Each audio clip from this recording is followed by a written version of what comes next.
کیا آپ کو پتہ ہے کہ ایک مرتبہ حضور صلی اللہ تعالیٰ علیہ وسلم کے جسم مبارک کو کچھ ملعون زمین کے نیچے سے سرنگ کھود کر کے نکالنے کی چرانے کی کوشش کر رہے تھے؟ تو میں آج آپ کو یہ پورا واقعہ بتاؤں گا انشاءاللہ۔ آپ آج پورا بلاگ دیکھنا، انشاءاللہ آپ کو بہت زیادہ۔ تو لوگ یہ سمجھتے تھے کہ یہ لوگ عبادت میں ہی اپنی دن رات گزارتے ہیں، تو السلام علیکم ناظرین، میں ہوں ابھی مدینہ شریف میں، میں ہوں مسجد نبوی میں، حضور صلی اللہ تعالیٰ علیہ وسلم کے روضے مبارک کے سامنے ہوں۔ تو امید کرتا ہوں کہ آپ لوگ خیریت سے ہوں گے۔ الحمدللہ میں بھی خیریت سے ہوں۔ تو یہ دیکھ سکتے ہیں میرے پیچھے حضور صلی اللہ تعالیٰ علیہ وسلم کا روضے مبارک، اور میں کھڑا ہوں ابھی اس وقت حضور صلی اللہ تعالیٰ علیہ وسلم کے روضے مبارک کے سامنے۔ تو یہ دیکھیے یہاں پر کچھ اس طریقے کا بھی ماحول ہے۔ تو سب سے پہلے پڑھتے ہیں درود السلام، اللہم صلی علی سیدنا مولانا محمد مبارک وسلم، صلاۃ السلام علیک یا رسول اللہ صلی اللہ تعالیٰ علیہ وسلم۔ تو ماشاءاللہ سبحان اللہ، یہ دیکھ سکتے ہیں بہت ہی خوبصورت سا منظر ہے، بہت ہی پیارا منظر ہے، سبحانہ منظر ہے۔ آپ لوگ بھی دیکھ رہے ہیں، درود السلام کا نذرانہ ایک مرتبہ پیش کر دیں حضور صلی اللہ تعالیٰ علیہ وسلم کی بارگاہ میں۔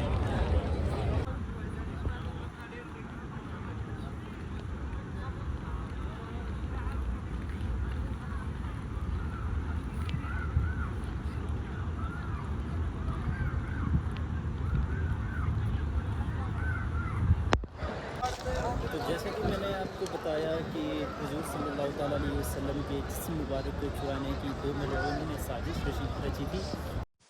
وہ دونوں عیسائی تھے اور مدینہ میں کرائے کے گھر میں رہتے تھے۔ تو دن میں وہ کیا کرتے، دن میں اپنے گھر میں رہتے، اور انہوں نے اپنے گھر کے اندر سے ہی ایک سرنگ کھودی تھی زمین کے نیچے سے۔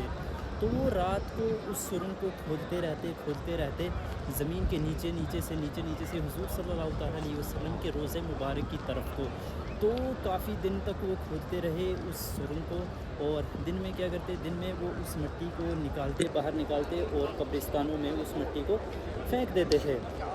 تو باہر والے جو لوگ تھے، بستی والے جو لوگ تھے، وہ بھی یہ سمجھتے تھے کہ بھئی یہ دو لوگ ہیں، یہ عبادت گزار ہیں، یہ گھر سے باہر کہیں نکلتے ہی نہیں ہیں، رات کو ان کے گھر کی لائٹ جلتی رہتی ہے، رات میں یہ عبادت کرتے ہی رہتے ہیں۔ تو لوگ یہ سمجھتے تھے کہ یہ لوگ عبادت میں ہی اپنی دن رات گزارتے ہیں، تو ایسا ہی چلتا رہا۔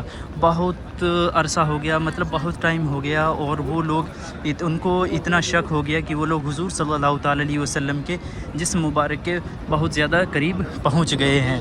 تو وہ لوگ خوش ہو گئے کہ اب ہم کچھ ہی دنوں میں، کچھ ہی لمحوں کے بعد، کچھ ٹائم کے بعد ہم لوگ حضور صلی اللہ تعالیٰ علیہ وسلم کے جسم کو یہاں سے چرا لیں گے۔ تو اتنا سب ہونے کے بعد جب ان لوگوں کو یہ گمان ہو گیا کہ اب ہم جسم مبارک کے پاس پہنچ چکے ہیں، تو ایک بادشاہ جس کا پائے تخت ملک شام میں تھا، اور ان کا نام تھا نور الدین، اس کو خواب میں حضور صلی اللہ تعالیٰ علیہ وسلم تشریف لاتے ہیں، اور حضور صلی اللہ تعالیٰ علیہ وسلم اس بادشاہ سے کہتے ہیں کہ مدینہ شہر میں کچھ ملعون میرے جسم کو چرانے کی سازش رچ رہے ہیں، تو تم وہاں پر جاؤ۔ تو وہ بادشاہ جب نیند سے جاگتا ہے تو اس نے سوچا کہ شاید یہ ایسا وسوسہ ہوگا یا کچھ، تو اس نے اس بات کو اگنور کر دیا۔ تو وہ دوبارہ جب سو جاتا ہے تو دوبارہ اس کے خواب میں پھر سے وہی حضور صلی اللہ تعالیٰ علیہ وسلم تشریف لاتے ہیں اور وہی بات کہتے ہیں۔ تو وہ جب اٹھ جاتا ہے اس نے پھر سے اگنور کیا۔ جب تیسری مرتبہ اس کو وہ خواب آتا ہے، تیسری مرتبہ اٹھ کے جب وہ کھڑا ہوتا ہے تو وہ پھر فیصلہ کرتا ہے، اپنے وزیر سے کہتا ہے کہ چلو مدینہ جانے کی تیاری کرو۔ تو وہ بادشاہ اپنے وزیر سے کہتا ہے کہ مدینہ جانے کی تیاری کرو، تو اس کا قافلہ جو ہے وہ مدینہ کے لیے رواں ہو جاتا ہے، اور وہ پھر جب مدینہ شریف میں پہنچتا ہے تو اس کے استقبال میں مدینہ کے جتنے بھی گورنر وغیرہ جو بھی بڑی ہستیاں تھیں، اس کے استقبال میں، اس بادشاہ کے استقبال میں کھڑے ہو جاتے ہیں۔ تو پھر وہ اعلان کرتا ہے کہ میری طرف سے پورے مدینہ والوں کے لیے ایک دعوت ہے، تو آپ لوگوں کو دعوت میں ضرور آنا ہے۔